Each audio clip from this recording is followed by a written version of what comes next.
भारत तेजी से digital economy की ओर बढ़ रहा है।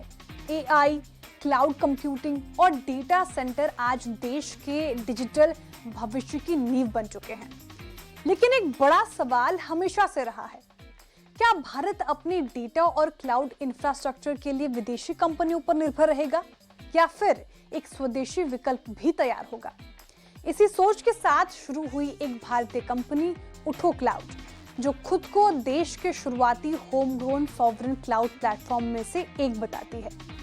कंपनी का दावा है कि उसके क्लाउड इंफ्रास्ट्रक्चर पर आज भारत की 70 से 80% क्लाउड टेलीफोनी सेवाएं संचालित होती हैं।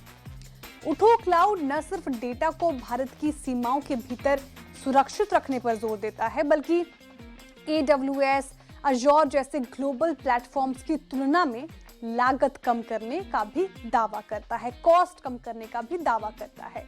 एक छोटे वेब होस्टिंग बिजनेस से शुरुआत कर भारत के क्लाउड इकोसिस्टम में अपनी पहचान बनाने तक का ये सफर काफी दिलचस्प रहा है। इसी जर्नी भारत के डिजिटल भविष्य, एआई इंफ्रास्ट्रक्चर और सॉवरेन क्लाउड की संभावनाओं पर बात करने के लिए हमारे साथ हैं उठो क्लाउड के फाउंडर और CEO Manoj Dhanda. Hi Manoj, welcome on the show. Hi, thank you for inviting. आपने बहुत अच्छे से बताया कि क्या देश का डेटा अब देश में ही रहेगा या अभी भी बाहर जाता रहेगा। बिल्कुल, सवाल बहुत अहम है ये, बहुत ही सवाल अहम है ये मनोज। तो सबसे पहले शुरुआत इसी से करते हैं कि उठो क्लाउड है क्या और ये कैसे काम करती है? उठो क्लाउड बनाया गया है एक प्रॉब्लम को सॉल्व करने के लिए कि अगर आप देखेंगे अब आने वाले टाइम में हर चीज डिजिटल होगी, जिसको हम बोलते हैं डिजिटल इकोनॉमी होगा पूरा। तो पूरा का पूरा जितने भी बिजनेसेस थे जो ऑफलाइन चल रहे थे वो सब ऑनलाइन चले गए हैं। अब एआई का टाइम आ गया है। सो बिजनेसेस अपने एआई मॉडल्स बना रहे हैं, उनको ट्रेन कर रहे हैं एंड एजेंटिक एआई के थ्रू अपने वर्क फ्लोज बना रहे हैं। तो आपने देखा होगा पिछले 2 या 3 सालों में बहुत ग्रेजुअली ग्रोन हुआ है। आ, तो जो इकोनॉमी हमारे यहाँ सिर्फ 20 से 30 बिलियन डॉलर की होती थी, अब प्रोजेक्ट किया जा रहा है कि अगले 3 से 4 साल में 200 बिलियन डॉलर से ऊपर की इंडस्ट्री हो जाएगी। तो जब इतना कुछ होता है और सारा कुछ डिजिटली होता है तो इट्स वेरी इंपॉर्टेंट कि हम ये देखें कि हमारा डेटा होस्टेड कहाँ है, कौन उसको कंट्रोल कर रहा है। क्या जो बिजनेसेस हैं वो सालों तक अपने मॉडल्स को ट्रेन करेंगे एंड कोई विदेशी कंपनी रातों रात उनके डेटा को बंद कर देगी, एक्सेस को बंद कर देगी, तो वो बहुत इंपॉर्टेंट है हमारी डिजिटल इकोनॉमी के लिए। जैसे मैं कहता हूँ पहले जो वॉर्स होते हैं थे वो लैंड्स पे होते थे, बॉर्डर्स पे होते थे। अब जो वॉर्स होते हैं वो डिजिटली होते हैं। सो इट्स वेरी इंपॉर्टेंट कि हमारा जो डेटा है वो इंडिया में रहे, इंडियन डेटा सेंटर्स में रहे एंड पूरा का पूरा जो ऑर्गेनाइजेशन है वो सॉवरेन हो। तो हम लोगों ने सॉवरेन क्लाउड बनाया है ताकि पूरा कंट्रोल हमारे इंडिया के अंदर हो। सो हमारी पूरी ऑर्गेनाइजेशंस, पूरा जो टेक स्टैक है, जो डेटा सेंटर्स है, सब इंडिया के अंदर है और एम्पावर करते हैं उन बिजनेसेस को, उन फाउंडर्स को, उन स्टार्टअप्स को जो कुछ बिल्ड करना चाहते हैं, जो डिजिटल इकोनॉमी में एंट्री लेना चाहते हैं। Right, very rightly said Manoj कि अब तो वॉर डेटा का हो चला है। और मैं देख रही थी, आपके बारे में पढ़ रही थी, आपने शुरुआत की वेब होस्टिंग बिजनेस के साथ, राइट मनोज? उसके बाद सवाल ये कि वो कौन सा निर्णायक मोड़ था जिसने आपको ये महसूस कराया कि नहीं, अब भारत के पास भी एक सॉवरेन क्लाउड प्लेटफॉर्म होना चाहिए? 2016 के आसपास की बात है। किसी ने हमसे बोला कि हमें क्लाउड सर्वर्स चाहिए। हम एक छोटी सी कंपनी चलाते थे, होस्टिंग कंपनी थी, डोमेन रजिस्ट्रेशंस करते थे, वेबसाइटें होस्ट होती थी। तो हम लोगों ने इवेंट करना स्टार्ट किया। लोगों ने हमसे बोला कि हमें वर्चुअल सर्वर्स चाहिए, हमें क्लाउड इंफ्रास्ट्रक्चर चाहिए। सो देन हमने देखा कि हम क्या कर सकते हैं। और जब वो देख रहे थे कि क्या कर सकते हैं तो हमारे सामने विदेशी कंपनियों के ही ऑप्शंस थे कि हम किसी विदेशी कंपनी से कुछ भी लेके एंड उसको आगे रीसेल करेंगे, जो कि पूरी इंडस्ट्री कर रही थी इस देश में।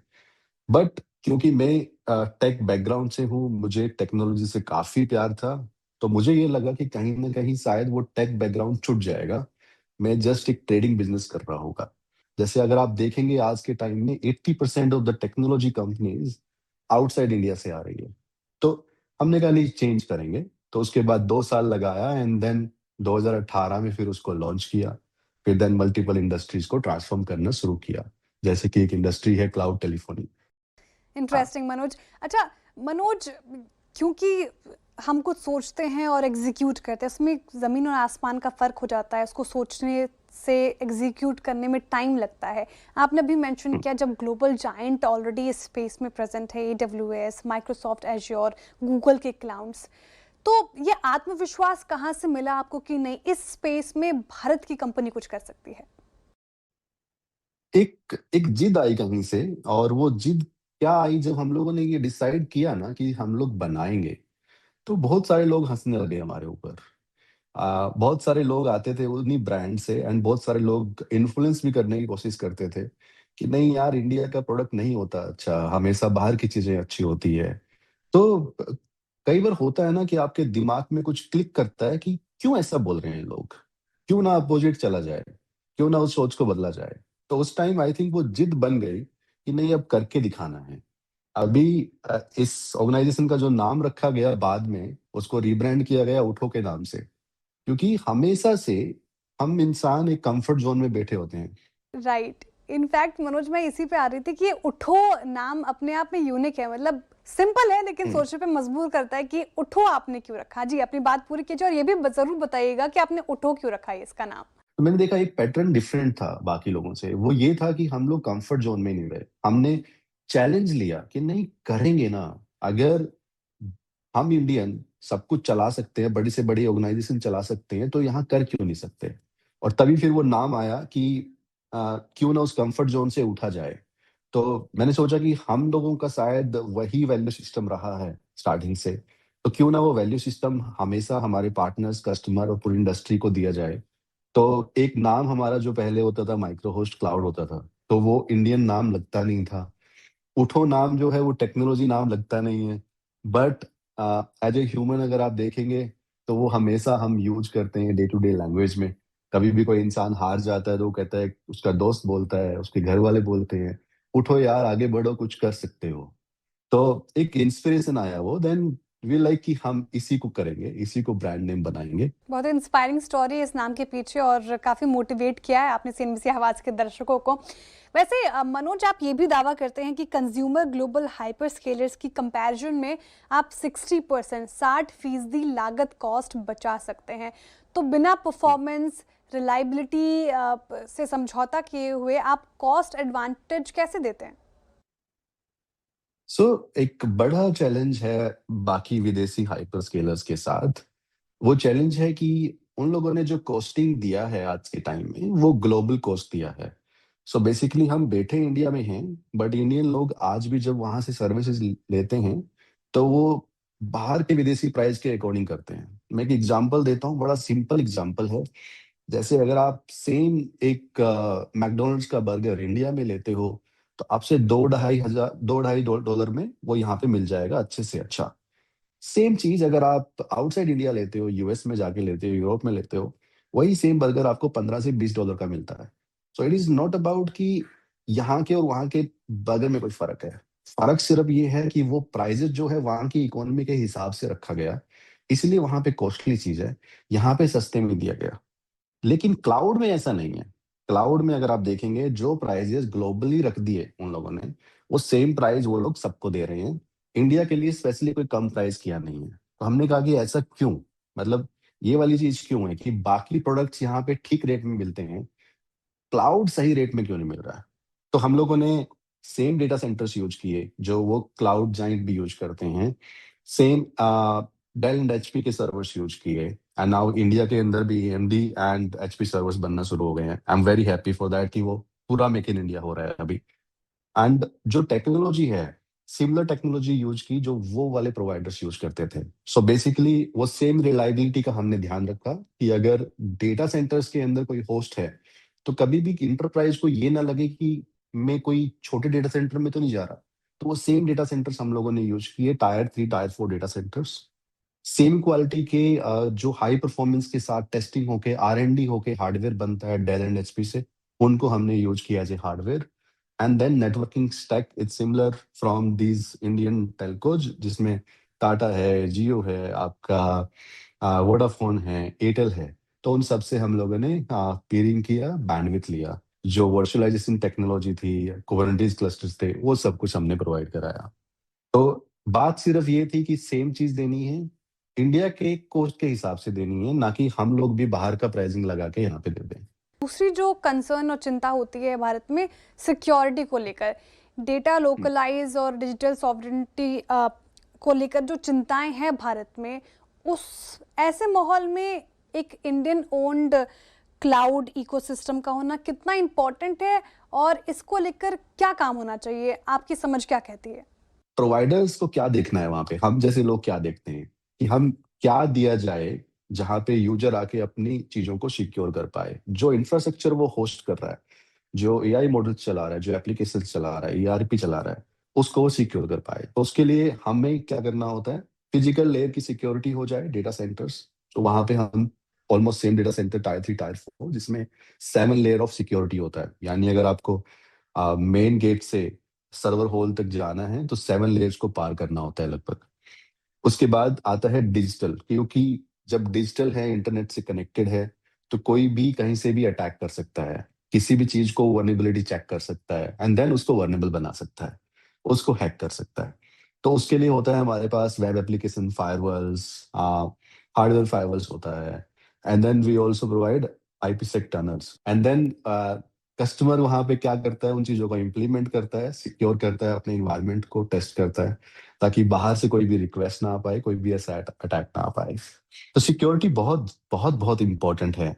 आज के टाइम में it's not about organisation data, but हमारा अपना पर्सनल डेटा भी सब कुछ क्लाउड पे चला गया है।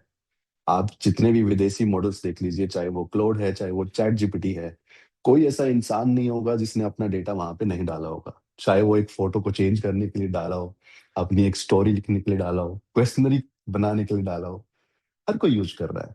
बट अभी टाइम है अगले आने वाले 3-4 साल में कि इंडिया उसको कंट्रोल करेगा। इस देश के लोग इंडिया के अंदर चीज़ें लगाएँगे ताकि इससे बाहर ना जाए। क्योंकि एक इम्पोर्टेंट चीज़ है, अ, यूएस क्लाउड एक्ट कहता है कि कभी भी यूएस की गवर्नमेंट, कोई भी एजेंसी बड़े प्रोवाइडर से कोई भी डेटा माँग सकती है। अगर वो इंडिया में होगा प्रोवाइडर, तो वो डेटा कभी भी माँग नहीं पाएँगे आपका, कभी भी ट्रैक नहीं कर पाएँगे। ओह! Very interesting. अच्छा, मनोज आपने एक नया एंगल भी समझाया हमें। अच्छा, एक और दावा कर रहे हैं आप कि भारत की लगभग 70 से 80% क्लाउड टेलीफ़ोनी कॉल्स आपके इंफ्रास्ट्रक्चर पे डिपेंडेंट है। तो इस स्पेस में इतनी मज़बूत पकड़ आपने कैसे बनाई, इसके पीछे कारण बताएँ? जब आप ऐसा क्रिटिकल इंफ्रास्ट्रक्चर सर्विस दे रहे हो, ट्रस्ट सबसे इम्पोर्टेंट होता है कि यूज़र्स आपको ट्रस्ट करें। वो ट्रस्ट करेंगे या तो आपकी सर्विस यूज़ करके या किसी रेफरेंस से ट्रस्ट करेंगे कि ओके, ये वाली इंडस्ट्री है, ये वाले लोग हैं, इस क्लाउड को यूज़ कर रहे हैं। तो हमारे सामने सबसे बड़ा चैलेंज था कि ट्रस्ट कैसे किया जाए, रिलायबिलिटी कैसे लाई जाए। तो क्लाउड टेलीफोनी इंडस्ट्री सबसे क्रिटिकल इंडस्ट्री होती है। यानी 500 से 1000 लोग एक कॉल सेंटर में बैठे होते हैं, एक कंपनी में बैठे होते हैं, लेट्स से एचडीएफसी बैंक या कोई भी बैंक, कोई भी इंस्टीट्यूशन। कोई भी अगर प्रॉब्लम आएगी, नेटवर्क के अंदर आए या फिर सर्वर्स की लेटेंसी में आए, तो इमीडिएटली सारी कॉल्स ड्रॉप होना शुरू हो जाएगी, आवाज़ में चैलेंज आएगा। तो हमने कहा हम इस इंडस्ट्री को ट्रांसफ़ॉर्म करेंगे। ये इंडस्ट्री पहले अपने इन हाउस सर्वर्स लगाते थे। हमने उनसे बात की, कोविड के टाइम में बहुत अच्छी अपॉर्च्युनिटी मिली, कि कैसे इन कंपनीज़ को हम लोग इन हाउस सर्वर से, इन हाउस सेटअप से लेके हम क्लाउड पे लेके आएँ। तो जब हम क्लाउड के ऊपर लेके आए, तो इनकी कॉस्ट कम हो गई, कैपेक्स कम हो गया एंड देन हमें एक मौका मिल गया कि हम एक ऐसी इंडस्ट्री के साथ काम करें जो बहुत क्रिटिकल है। तो अगर 2 सेकंड का भी फ्लक्चुएशन आएगा, तो वो 500 लोगों का काम रुक जाता है वहाँ पे।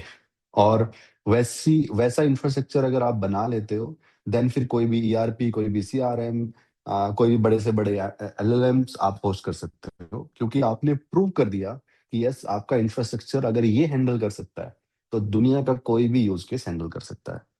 सो चैलेंज था, उसको हम लोगों ने अपॉर्च्युनिटी की तरह एक्सेप्ट किया एंड कहा कि नहीं, हम इस इंडस्ट्री को करेंगे ट्रांसफॉर्म। किसी ने नहीं किया, हम करेंगे, क्योंकि हमारे लिए एक अपॉर्च्युनिटी के रूप में उभर के आया है कि भैया ट्रस्ट हो जाएगा पूरी दुनिया को कि अगर ये कर पाए हैं, तो ये हमारे लिए तो आराम से चलेगा। लेकिन मनोज, आप ग्लोबली कैसे एक्सपैंड करने का सोच रहे हैं अभी? कौन-कौन से ज्योग्राफीज़ आपके माइंड पर है?